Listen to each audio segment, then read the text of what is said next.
आप किसी भी मेजर इंडियन इंटेलिजेंस ऑपरेशन का नाम लो, अजीत डोभाल की परछाई कहीं ना कहीं वहां होती ही है। लैब टेस्ट में उन बालों पर रेडिएशंस के ट्रेसेस मिले। ये कंफर्म प्रूफ था कि पाकिस्तान छुपके से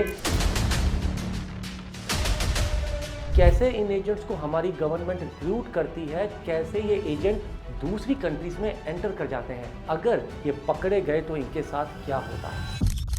he was training in blood, लेकिन फिर भी उन्होंने आखिरी सांस तक लड़ाई की। एक्टर्स मूवी में स्पाई तो बन जाते हैं, लेकिन एक एक्टर रियल लाइफ में स्पाई बने ऐसा आपने शायद ही सुना होगा। उन्हें अरेस्ट किया गया, ब्रूटली टॉर्चर किया गया और फिर पाकिस्तान की जेल में डाल दिया गया। रिसेंटली इंटरनेट पे दो नाम काफी पॉपुलर हो रहे हैं, एक मेजर मोहित शर्मा और दूसरे अजीत डोभाल।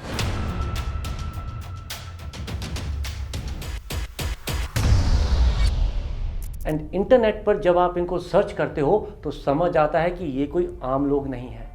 मेजर मोहित शर्मा की बात करें तो ये एक पैरा एसएफ के एलीट कमांडो थे। उन्होंने कश्मीर में multiple high risk counter terror operations lead किए। इनका सबसे फेमस ऑपरेशन था इफ्तिखार भट्ट के नाम से हिजबुल मुजाहिदीन के नेटवर्क में अंडर कवर तरीके से घुसना। उन्होंने महीनों तक डबल आइडेंटिटी मेंटेन करते हुए हिजबुल के कोर मिलिटेंट्स का ट्रस्ट जीता एंड उनके एग्जैक्ट हाइडआउट्स, वेपन, रूट्स और लीडरशिप पैटर्न मैप किए। और इसी इंटेलिजेंस से मल्टीपल टेररिस्ट न्यूट्रलाइज हुए, including those involved in repeated attacks in early 2000s। कुछ ऑनलाइन पोर्टल्स ये भी क्लेम करते हैं कि उन्होंने अबू तोरारा एंड अबू सब्जार नाम के हिजबुल टेररिस्ट को पॉइंट ब्लैंक में मार गिराया था। इसी तरह अगर अजीत डोभाल पर आए तो इन्हें इंडिया का जेम्स बॉन्ड कहा जाता है। Pakistan, China, Myanmar, Punjab insurgency, hostage rescue, आप किसी भी मेजर इंडियन इंटेलिजेंस ऑपरेशन का नाम लो, अजीत डोभाल की परछाई कहीं ना कहीं वहां होती ही है। इनके रीसेंट पॉपुलैरिटी का कारण है एक मूवी धुरंधर। आदित्य धर जो एक मूवी डायरेक्टर हैं, उनकी मूवी धुरंधर के सभी मेन कैरेक्टर रियल लाइफ लोगों से इंस्पायर्ड हैं। रणवीर सिंह के कैरेक्टर को किसी रैंडम फिल्म स्पाई जैसा डिजाइन नहीं किया है। तभी जब आप मूवी या इस मूवी का ट्रेलर देखते हो तो आपको रॉ एंड ग्रिटी वाइब आती है। और जब फिक्शनल कैरेक्टर्स इतने अनहिंज्ड लग सकते हैं just by borrowing the presence of real life agent, तो आप सोच के देखो कि एक रियल लाइफ स्पाई बनकर कैसा लगता होगा। आज इस वीडियो में हम जानेंगे इन सभी स्पाइस के बारे में एंड एक स्पाई की पूरी जर्नी देखेंगे। स्पाई बनने से लेकर ऑपरेशंस कैसे प्लान होते हैं, कैसे एजेंट्स दूसरे कंट्रीज में जाकर बड़े बड़े ऑपरेशंस को अंजाम देते हैं, कैसे एग्जीक्यूशन किया जाता है और पकड़े जाने पर इनके साथ क्या होता है। Hello everyone, I am your भाई Arvind Kalia. Welcome to my channel. India में 4 प्राइमरी इंटेलिजेंस एजेंसीज हैं जो स्पाई वर्क करती हैं और हर एक का रोल कंप्लीटली डिफरेंट है। आपने इनमें से एक का नाम जरूर सुना होगा, जो है raw, research and analysis wing. Official short name की बात करें तो R&AW।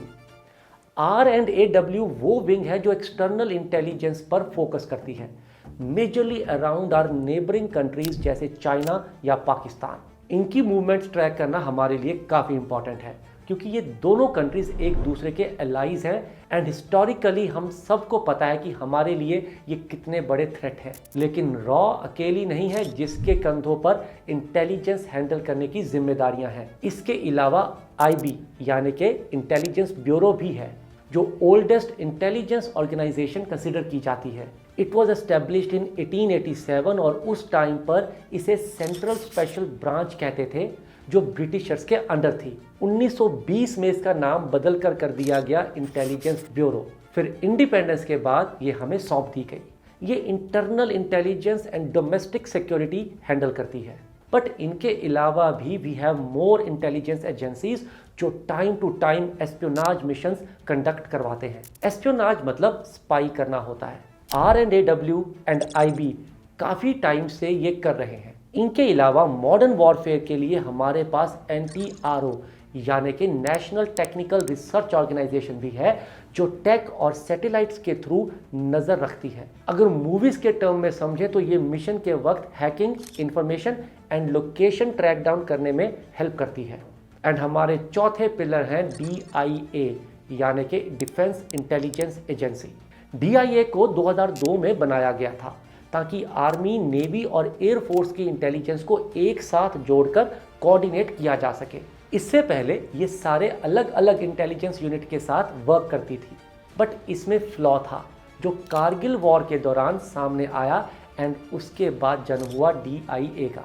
तो ये हैं वो 4 एजेंसीज जो इंडिया के इंटेलिजेंस नेटवर्क को बनाती हैं, लेकिन एक बिल्डिंग, एक एक्रोनिम या एक लोगो खुद से स्पाइंग नहीं कर सकता। असली काम करते हैं वो लोग जो कभी रॉ के कवर के पीछे, कभी IB ऑफिसर के रूप में और कभी आर्मी के स्पेशल फोर्सेस कमांडो बनकर काम करते हैं। अजीत डोभाल जैसे ऑफिसर ने IB में काम करते हुए पाकिस्तान में अंडर कवर मिशंस किए और आज वो NSA बनकर इन्हीं एजेंसीज को टॉप लेवल से गाइड कर रहे हैं।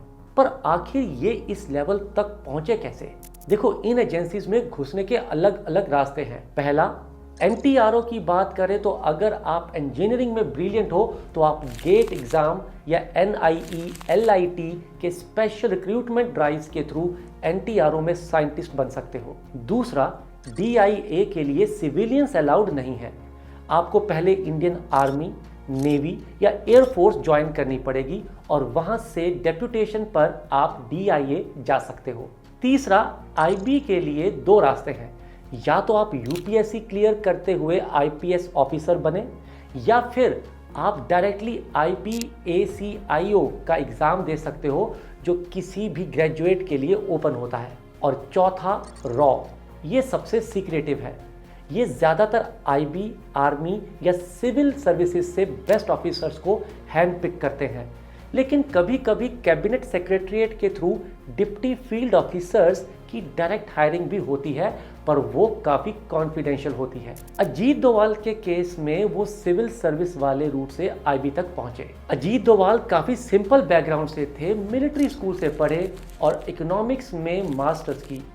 1968 में उन्होंने UPSC क्रैक किया और IPS केरला कैडर ज्वाइन किया। यही था उनका doorway into the world of intelligence. कुछ साल पुलिसिंग में काम करने के बाद उनके analytical skills, risk handling ability और फील्ड इंस्टिंक्ट्स को देखते हुए उनको इंटेलिजेंस ब्यूरो के लिए सेलेक्ट किया गया, जिसके बाद उनकी लाइफ का डायरेक्शन परमानेंटली बदल गया। उनकी शुरुआत हुई इंसर्जेंसी जोन्स से, नॉर्थ ईस्ट, पंजाब, कश्मीर, जहां काम सिर्फ एक चीज़ का होता था, इंफॉर्मेशन गैदर करना, सिस्टम्स अंडरस्टैंड करना और ग्राउंड लेवल पर रियल नेटवर्क्स बिल्ड करना। और अजीत डोभाल इन चीज़ों में काफ़ी बेहतर थे, जिसका प्राइम एग्जाम्पल है इनका Pakistan nuclear facility intelligence mission. इस पर आगे बात करेंगे, बट उससे पहले मेक श्योर कि आप इस चैनल को सब्सक्राइब कर लें ताकि आप तक ऐसी वीडियोस आती रहे। तो रास्ता कोई फिक्स्ड नहीं है, ये तो आप समझ गए होंगे, पर एक बार आप रिक्रूट हो भी गए तो भी आपकी लाइफ ट्रैजेक्टरी क्या होगी आपको भी पता नहीं होगा। Spy missions multi stage painfully slow process होते हैं।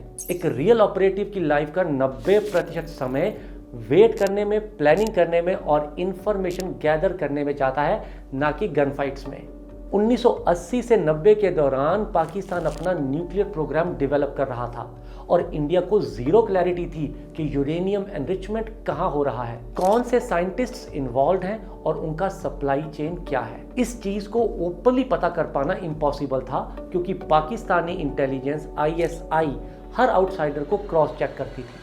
अजीत डोभाल का रोल था पाकिस्तान के इकोसिस्टम को अंदर से समझना और एक इंटेलिजेंस नेटवर्क बनाना। अजीत डोभाल इंडियन एम्बेसी के थ्रू पाकिस्तान गए एंड वहीं से अंडर कवर ऑपरेशन का पार्ट बने। इस मिशन को 5 स्टेज में समझाता हूं, जिससे आप समझ पाएंगे कि आखिर एक मिशन कितने प्रोसेस से गुजरता है।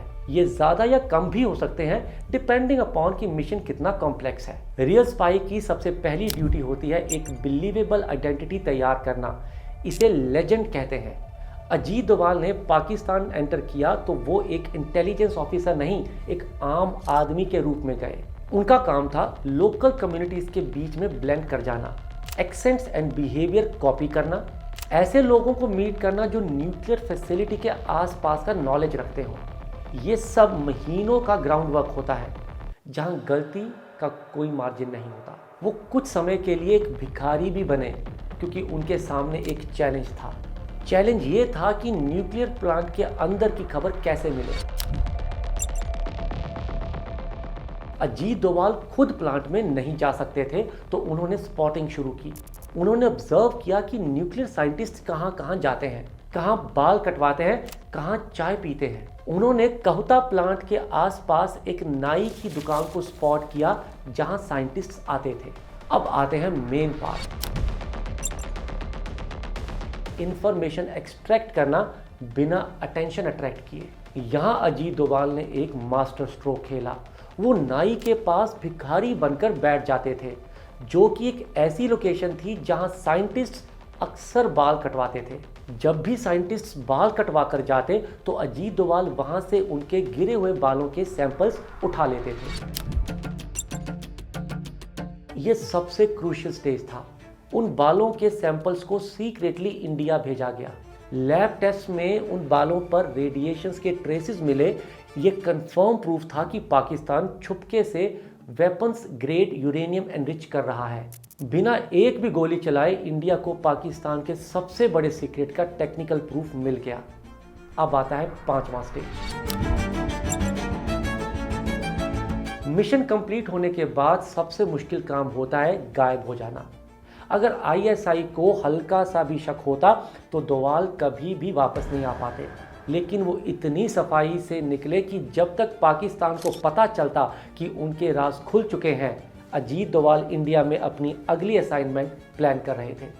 और यही डिफरेंस है एक रियल स्पाई और मूवी स्पाई के बीच। मूवीज में क्लाइमैक्स गन एंड एक्सप्लोसिव से होता है एंड रियल लाइफ में साइलेंस से। ये अंडरकवर एजेंट अपनी लाइफ रोज दांव पे लगाते हैं, जिसका उन्हें क्रेडिट भी रेयरली ही मिल पाता है। अजीत डोभाल का अगर हम एग्जांपल ले तो he is one of those जो लाइमलाइट में आए after years of operations and फिर एनएसए बनने के बाद काफ़ी बातें उनके एंड इंडियन इंटेलिजेंस के बारे में पता लगी। लेकिन ऐसे ना जाने कितने ऑफिसर्स हैं जो कभी पब्लिक रिकॉग्निशन नहीं ले पाते। कुछ को पब्लिक रिकॉग्निशन अमर होने के बाद मिलती है, जैसे मेजर मोहित के केस में हुआ। मेजर मोहित का किस्सा मैंने आपको बताया, जहां उन्होंने हिजबुल मुजाहिदीन टेररिस्ट के बीच रहकर उन्हें न्यूट्रलाइज किया। हालांकि ये आईबी या रॉ का पार्ट नहीं थे, लेकिन एक पैरा एसएफ में रहकर इन्होंने कई काउंटर टेररिस्ट मिशन में पार्टिसिपेट किया, जहां इनका लास्ट मिशन ट्रू पैट्रियोटिज्म का प्राइम एग्जाम्पल है। 21 मार्च 2009 कुपवाना का हफरूदा फॉरेस्ट। मेजर मोहित अपनी ब्रावो असॉल्ट टीम को लीड कर रहे थे, तभी टेररिस्ट ने उन्हें चारों तरफ से घेर लिया। हैवी फायरिंग शुरू हो गई। इनकी टीम के 2 कमांडोज बुरी तरह से जख्मी हो गए और ओपन एरिया में फंस गए। किसी भी नॉर्मल इंसान के लिए वहां जाना मौत को बुलावा देने जैसा था, लेकिन मेजर मोहित नॉर्मल नहीं थे। वो फायरिंग के बीच रेंगते हुए आगे गए और अपने दोनों साथियों को खींचकर सेफ जगह पर ले आए। इस दौरान उन्हें मल्टीपल गोलियां लगी। उस टाइम पर एड्रेनालिन इतना हाई था कि उन्हें पता तक नहीं लगा कि उनकी छाती पर गोली लग चुकी है। छाती पर गोली लगने के बावजूद वो रुके नहीं। उन्होंने वहां से ग्रेनेड फेंका और 2 टेररिस्ट को वहीं ढेर कर दिया। He was draining in blood, लेकिन फिर भी उन्होंने आखिरी सांस तक लड़ाई की और 2 और टेररिस्ट्स को क्लोज कम्बैट में मार गिराया। उनकी इसी सुप्रीम सेक्रीफाइस के लिए उन्हें अशोका चक्र से सम्मानित किया गया। बट हर किसी की एंडिंग एक समान नहीं होती, चाहे उन्होंने जान की बाजी लगा दी हो। यही हार्ड ट्रूथ है। कुछ मिशंस अगर फेल हो जाएं या एजेंट्स एक्सपोज हो जाएं तो गवर्नमेंट ऑफिशियली उनसे डिस्टेंस बना लेती है। ये सिस्टम का हिस्सा है और हर एजेंट ये रिस्क समझकर ही फील्ड में जाता है। जैसे रविंद्र कौशिक जो एक एक्टर थे, उनके साथ हुआ। एक्टर्स मूवी में स्पाई तो बन जाते हैं, लेकिन एक एक्टर रियल लाइफ में स्पाई बने ऐसा आपने शायद ही सुना होगा। बट ये रियल स्टोरी है रविंद्र कौशिक की, the black tiger of India, जिनसे इंस्पायर होकर कबीर खान ने एक था टाइगर मूवी में सलमान खान का कैरेक्टर लिखा था। रविंद्र कौशिक गंगानगर राजस्थान के एक यंग थिएटर एक्टर थे। स्टेज पर उनकी एक्टिंग इतनी नेचुरल थी कि कहते हैं रॉ के लोग उन्हें वहीं देखकर इंटरेस्टेड हुए। कॉलेज के टाइम पर उन्हें अप्रोच किया गया। फिर उनकी सालों तक इंटेंसिव ट्रेनिंग हुई, जिसमें उन्हें लैंग्वेज, इस्लाम के रिचुअल्स, लॉ, पेपर वर्क, ये सब कुछ सिखाया गया। 2 सालों की ट्रेनिंग के बाद उन्हें पाकिस्तान भेजा गया एक नई आइडेंटिटी के साथ, एक लोकल मुस्लिम जिसका नाम था नबी अहमद शाकिर। वहाँ उन्होंने कराची यूनिवर्सिटी से LLB परस्यू की और धीरे धीरे सिस्टम के इतने अंदर घुस गए कि रिपोर्टेडली पाकिस्तान आर्मी में ऑफिसर तक बन गए। कुछ रिपोर्ट्स के हिसाब से उन्होंने 1970 से 80 के दौरान इंडिया को पाकिस्तान की आर्मी डिप्लॉयमेंट्स, वॉर प्लान्स और सेंसिटिव मिलिट्री इंफॉर्मेशन का डिटेल्ड इंटेल दिया। उनकी वजह से इंडिया कई क्रिटिकल डिसीजंस टाइम पर ले पाया, लेकिन फिर एक दिन सब कुछ टूट गया। एक दूसरे इंडियन एजेंट के पकड़े जाने के बाद रविंद्र कौशिक की आइडेंटिटी कंप्रोमाइज हो गई। उन्हें अरेस्ट किया गया, ब्रूटली टॉर्चर किया गया और फिर पाकिस्तान की जेल में डाल दिया गया। कहते हैं उन्होंने जेल से अपने घर वालों को लेटर्स लिखे जहां उन्होंने लिखा कि उन्हें ऑफिशियली किसी ने रेस्क्यू नहीं किया, ना ही कभी उनका नाम खुलकर एक्सेप्ट किया गया। ऑफिशियल लेवल पर इंडिया ने कभी उनकी कहानी डिटेल में कंफर्म नहीं की, ना ही R&AW ने और ना ही गवर्नमेंट ने। उनकी फैमिली आज भी कहती है कि रविंद्र इंडिया के टॉप स्पाइस में से एक थे, जो पाकिस्तान की जेल में ही मर गए बिना किसी मेडल सेरेमनी या फेयरवेल के। यहाँ से एक चीज़ क्लियर हो जाती है, हर स्पाई का एंड अजीत डोभाल जैसा नहीं होता जो बाद में नेशनल सिक्योरिटी एडवाइजर बन जाए। कुछ लोग मेजर मोहित शर्मा की तरह शहीद होकर अशोका चक्र ले आते हैं और कुछ लोग रविंद्र कौशिक की तरह अंधेरे में काम करके अंधेरे का ही हिस्सा बन जाते हैं। ये कहानियाँ सुनने में जितनी लार्जर देन लाइफ लगती हैं, अक्सर एक ग्रेटर सेक्रीफाइस का पार्ट होती हैं। चाहे वो अजीत डोभाल हो, मेजर मोहित शर्मा या रविंद्र कौशिक, ये सब अपनी लाइफ में सबसे पहले देश को रखते हैं और सबसे लास्ट में खुद को। शायद तभी ये ऐसे कारनामे, ऐसे पेनफुल बैटल से गुजर पाते हैं जो शायद आम आदमी की बस की बात नहीं। रविंद्र कौशिक बचपन से ही फ्रीडम फाइटर से इंस्पायर्ड थे। अजीत डोभाल के डैड खुद गवर्नमेंट ड्यूटी में थे। मेजर मोहित शर्मा स्कूल से ही आर्मी के सपने देखते थे। इन सब का कभी भी मेन गोल स्पाई बनना नहीं था, इनका गोल था देश के लिए कुछ करना। कोई UPSC के जरिए करता है तो कोई आर्मी के जरिए और कोई अपनी एक्टिंग के जरिए भगत सिंह जैसे फ्रीडम फाइटर को ट्रिब्यूट देता है। ऑलवेज योर भाई अरविंद।